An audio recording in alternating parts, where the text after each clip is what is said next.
আসসালামু আলাইকুম প্রিয় লিসেনার্স, আশা করি ভালো আছেন। আজকে আমি যে ঘটনাটি বলবো সেটি আমার মামার কাছ থেকে সংগ্রহ করেছি।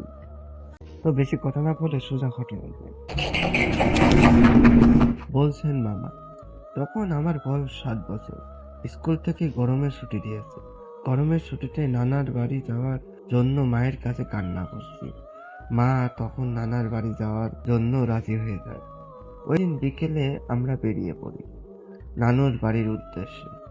যেয়ে দেখি ছোট নানার বাড়িতে যে লোকটি বাসা ভাড়া থাকতো সে আজ বাসা ছেড়ে চলে যাচ্ছে। তার কিছু বক্তব্য অনুযায়ী প্রত্যেক দিন রাতে নাকি নানান রকম অদ্ভুত ঘটনা ঘটে। কখনো কারোর কান্নার আওয়াজ শোনা যায়, আবার কখনো মনে হয় কেউ ঘরের ভেতরে হেঁটে বেড়ায়। বলা ভালো আমার নানারা 2 ভাই। আমার ছোট নানার বাসায় নাকি অনেক আগে একটি লোক থাকতো। সে নাকি ঘরে অদ্ভুত কিছু জাদু করতো। সেই সব দেখে নানা তাকে বাড়ি থেকে বের করে দিয়েছিল। এরপরে ওই দিনকে সন্ধ্যার সময় নানার বাড়িতে 2জন লোক ভাড়া থাকতে আসে। নানা তাদেরকে ভাড়া দিয়ে দেয়। নানা যে রুমটা ভাড়া দিয়েছে সেই রুমটার জানালাটি আমি আর আম্মু যে রুমে থাকবো সেই রুমটায় জানালা দিয়ে দেখা যায়। ওই দিনকে রাতে খাবার খেয়ে আমরা ঘুমিয়ে পড়ি। মাঝরাতে আমার ঘুম ভেঙে যায়। ভাড়া দেওয়া রুম থেকে মাংসর হাড় খাওয়ার শব্দ পাওয়া যাচ্ছে।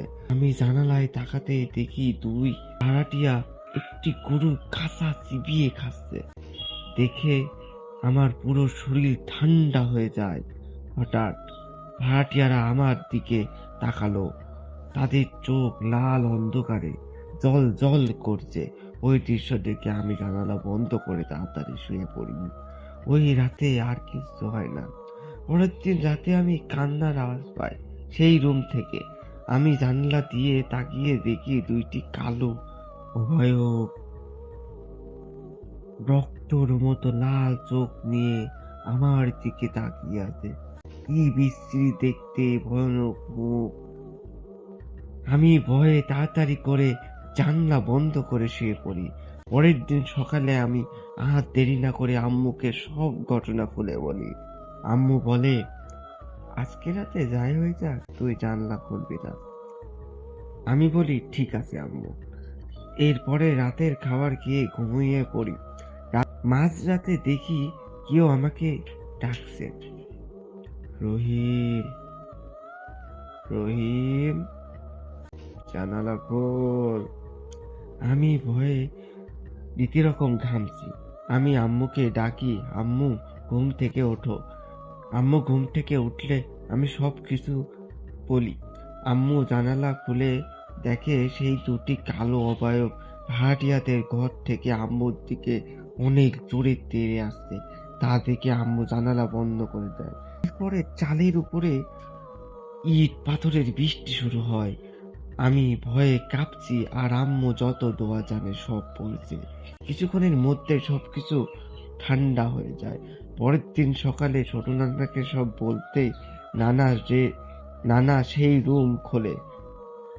রুম খোলার পরে ভিতরে দেখতেই সারা শরীর ঠান্ডা হয়ে যায় সবার। দেখি 2টি মানুষের লাশ, কিন্তু মাথা নেই। ওই লাশ দেখে আমি আমার আম্মু তখন আমাদের বাসায় ফিরে আসি। এরপর জানা যায় নানা নাকি হুজুর ডেকে এনেছিল। হুজুর বলে নানার বাড়িতে নাকি কালো জাদু করা হয়েছে, এই জন্য 2টি খারাপ জিন উৎপাত করতেছিল। তারপরে হুজুর কালো জাদুর পুতুল খুঁজে পায় এবং সেই পুতুলটি উড়িয়ে ফেলে। এরপর থেকে আর কোনো সমস্যা দেখা যায়নি নানার বাড়িতে। এই বলে ঘটনা শেষ করলো আমার মামা।